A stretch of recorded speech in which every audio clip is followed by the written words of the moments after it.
Lettre de Montmoulin, Les Étoiles, récit d'un berger provençal.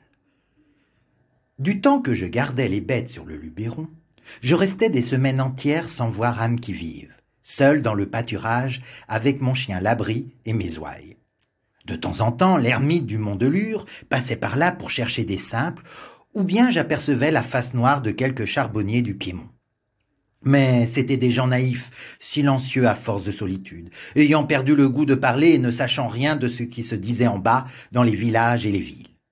Aussi, tous les 15 jours, lorsque j'entendais sur le chemin qui monte les sonnailles du mulet de notre ferme m'apportant les provisions de quinzaine, et que je voyais apparaître peu à peu au-dessus de la côte la tête éveillée du petit Miarro, garçon de ferme, ou la coiffe rousse de la vieille tante Norade, j'étais vraiment bien heureux.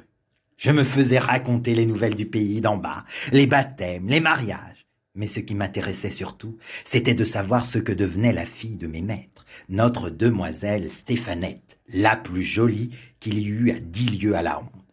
Sans avoir l'air d'y prendre trop d'intérêt, je m'informais si elle allait beaucoup aux fêtes, aux veillées, s'il lui venait toujours de nouveaux galants. Et à ceux qui me demanderont ce que ces choses-là pouvaient me faire, à moi, pauvre berger de la montagne, je répondrai que j'avais 20 ans et que cette Stéphanette était ce que j'avais vu de plus beau dans ma vie. Or, un dimanche que j'attendais les vivres de quinzaine, il se trouva qu'ils n'arrivèrent que très tard. Le matin, je me disais « c'est la faute de la grand-messe ». Puis, vers midi, il vint un gros orage, et je pensais que la mule n'avait pas pu se mettre en route à cause du mauvais état des chemins. Enfin, sur les 3 heures, le ciel étant lavé, la montagne luisante d'eau et de soleil, j'entendis parmi l'égouttement des feuilles et le débordement des ruisseaux gonflés les sonnailles de la mule aussi gaies, aussi alertes qu'un grand carillon de cloche un jour de Pâques. Mais ce n'était pas le petit Miarro ni la vieille Norade qui le conduisaient. C'était, devinez qui? Notre demoiselle, mes enfants, notre demoiselle en personne, assise droite entre les sacs d'osier, toute rose de l'air des montagnes et du rafraîchissement de l'orage. Le petit était malade, tante Norade en vacances chez ses enfants. La belle Stéphanette m'apprit tout ça en descendant de sa mule, et aussi qu'elle arrivait tard parce qu'elle s'était perdue en route. Mais à la voir si bien endimanchée, avec son ruban à fleurs, sa jupe brillante et ses dentelles, elle avait plutôt l'air de s'être attardée à quelque danse que d'avoir cherché son chemin dans les buissons. Oh, la mignonne créature! Mes yeux ne pouvaient se lasser de la regarder. Il est vrai que je ne l'avais jamais vue de si près. Quelquefois, l'hiver, quand les troupeaux étaient descendus dans la plaine et que je rentrais le soir à la ferme pour souper, elle traversait la salle vivement, sans guère parler aux serviteurs, toujours parée et un peu fière. Et maintenant, je l'avais là devant moi, rien que pour moi. N'était-ce pas à en perdre la tête? Quand elle eut tiré les provisions du panier, Stéphanette se mit à regarder curieusement autour d'elle. Relevant un peu sa belle jupe du dimanche qui aurait pu s'abîmer, elle entra dans le parc, voulut voir le coin où je couchais. La crèche de paille avec la peau de mouton, ma grande cape accrochée au mur, ma crosse, mon fusil à pierre, tout cela l'amusait. « Alors, c'est ici que tu vis, mon pauvre berger? Comme tu dois t'ennuyer d'être toujours seul. Qu'est-ce que tu fais? À quoi penses-tu » J'avais envie de répondre « À vous, maîtresse !» Et je n'aurais pas menti. Mais mon trouble était si grand que je ne pouvais pas seulement trouver une parole. Je crois bien qu'elle s'en apercevait et que la méchante prenait plaisir à redoubler mon embarras avec ses malices. « Et ta bonne amie, berger, est-ce qu'elle monte te voir quelquefois? Ça doit être bien sûr la chèvre d'or ou cette fée Estérelle qui ne court qu'à la pointe des montagnes. » Et elle-même, en me parlant, avait bien l'air de la fée Estérelle, avec le joli sourire de sa tête renversée et sa hâte de s'en aller qui faisait de sa visite une apparition. « Adieu, berger !»« Salut, maîtresse !» Et la voilà partie, emportant ses corbeilles vides. Lorsqu'elle disparut dans le sentier en pente, il me semblait que les cailloux roulant sous les sabots de la mule me tombaient un à un sur le cœur. Je les entendis longtemps, et jusqu'à la fin du jour, je restais comme ensommeillé, n'osant bouger, de peur de faire en aller mon rêve. Mais le soir, comme le fond des vallées, commençait à devenir bleu et que les bêtes se serraient en bêlant l'une contre l'autre pour entrer au parc, j'entendis qu'on m'appelait dans la descente. Et je vis paraître notre demoiselle, non plus rieuse ainsi que tout à l'heure, mais tremblante de froid, de peur, de mouillure. Il paraît qu'au bas de la côte, elle avait trouvé la sorgue grossie par la pluie d'orage, et qu'en voulant passer à toute force, elle avait risqué de se noyer. Le terrible, c'est qu'à cette heure de nuit, il ne fallait plus songer à retourner à la ferme, car le chemin par la traverse, notre demoiselle n'aurait jamais su s'y retrouver toute seule, et moi je ne pouvais quitter le troupeau. Cette idée de passer la nuit sur la montagne la tourmentait beaucoup, surtout à cause de l'inquiétude des siens. Moi, je la rassurais de mon mieux. « En juillet, les nuits sont courtes, maîtresse, ce n'est qu'un mauvais moment. » Et j'allumais vite un grand feu pour sécher ses pieds, sa robe toute tremblée de l'eau de la sorgue. Ensuite, j'apportai devant elle du lait, des fromageons. Mais la pauvre petite ne songeait ni à se chauffer, ni à manger, et de voir les grosses larmes qui montaient dans ses yeux, j'avais envie de pleurer, moi aussi. Cependant, la nuit était venue tout à fait. Il ne restait plus sur la crête des montagnes qu'une poussière de soleil, une vapeur de lumière du côté du couchant. Je voulus que notre demoiselle entrât se reposer dans le parc. Ayant étendu sur la paille fraîche une belle peau toute neuve, je lui souhaitai la bonne nuit et j'allai m'asseoir dehors devant la porte. Dieu m'est témoin que malgré le feu d'amour qui me brûlait le sang, aucune mauvaise pensée ne me vint. Rien qu'une grande fierté de songer que dans un coin du parc, tout près du troupeau curieux qui la regardait dormir, la fille de mes maîtres, comme une brebis plus précieuse et plus blanche que toutes les autres, reposait, confiée à ma garde. Jamais le ciel ne m'avait paru si profond, les étoiles si brillantes. Tout à coup, la claire-voie du parc s'ouvrit et la belle Stéphanette parut. Elle ne pouvait pas dormir. Les bêtes faisaient crier la paille en remuant ou bêlaient dans leurs rêves.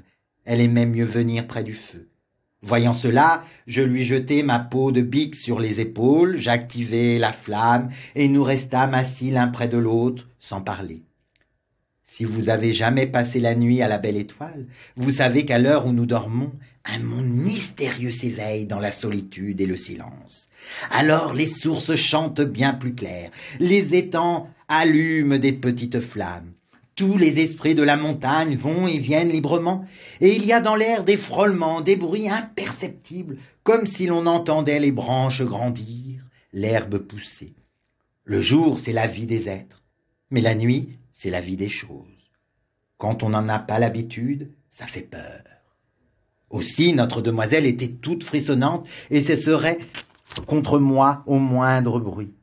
Une fois, un cri long, mélancolique, partit de l'étang qui luisait plus bas, monta vers nous en ondulant. Au même instant, une belle étoile filante glissa par-dessus nos têtes dans la même direction, comme si cette plainte que nous venions d'entendre portait une lumière avec elle.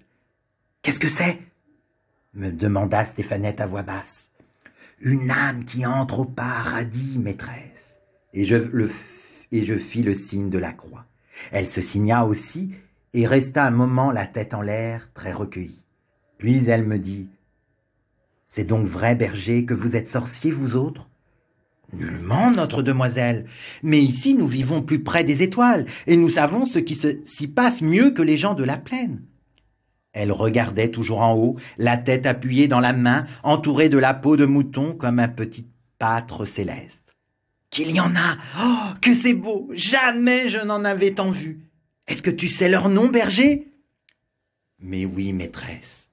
Tenez, juste au-dessus de nous, voilà le chemin de Saint-Jacques, la voie lactée. Il va de France droit sur l'Espagne. C'est Saint-Jacques de Galice qui l'a tracé pour montrer sa route au brave Charlemagne lorsqu'il faisait la guerre aux Sarrasins. Plus loin, vous avez le char des âmes, la grande ours, avec ses 4 essieux resplendissants. Les 3 étoiles qui vont devant sont les 3 bêtes, et cette toute petite contre la 3e, c'est le charretier. Voyez-vous tout autour cette pluie d'étoiles qui tombe? Ce sont les âmes dont le bon Dieu ne veut pas chez lui. Un peu plus bas, voici le râteau ou les 3 rois, Orion. C'est ce qui nous sert d'horloge à nous autres. Rien qu'en les regardant, je sais maintenant qu'il est minuit passé.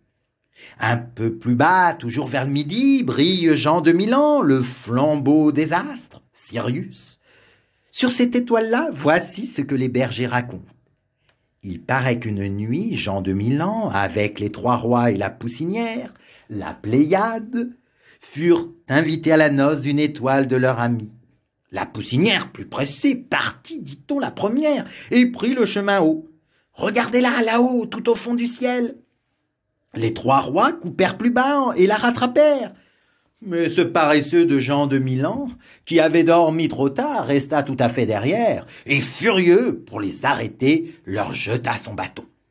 C'est pourquoi les trois rois s'appellent aussi le bâton de Jean de Milan. Mais la plus belle de toutes les étoiles, maîtresse, c'est la nôtre, c'est l'étoile du berger, qui nous éclaire à l'aube quand nous sortons le troupeau, et aussi le soir quand nous le rentrons. Nous la nommons encore Maguelonne, la belle Maguelonne qui court après Pierre de Provence, Saturne, et se marie avec lui tous les 7 ans. Comment, berger, il y a donc des mariages d'étoiles? Mais oui, maîtresse. Et comme j'essayais de lui expliquer ce que c'était que ces mariages, je sentis quelque chose de frais et de fin peser légèrement sur mon épaule. C'était sa tête alourdie de sommeil qui s'appuyait contre moi avec un joli froissement de rubans, de dentelles et de cheveux ondés. Elle resta ainsi sans bouger jusqu'au moment où les astres du ciel pâlirent, effacés par le jour qui montait. Moi, je la regardais dormir, un peu troublée au fond de mon être, mais saintement protégée par cette claire nuit qui ne m'a jamais donné que de belles pensées. Autour de nous, les étoiles continuaient leur marche silencieuse, dociles comme un grand troupeau, et par moments je me figurais qu'une de ces étoiles, la plus fine, la plus brillante, ayant perdu sa route, était venue se poser sur mon épaule pour dormir.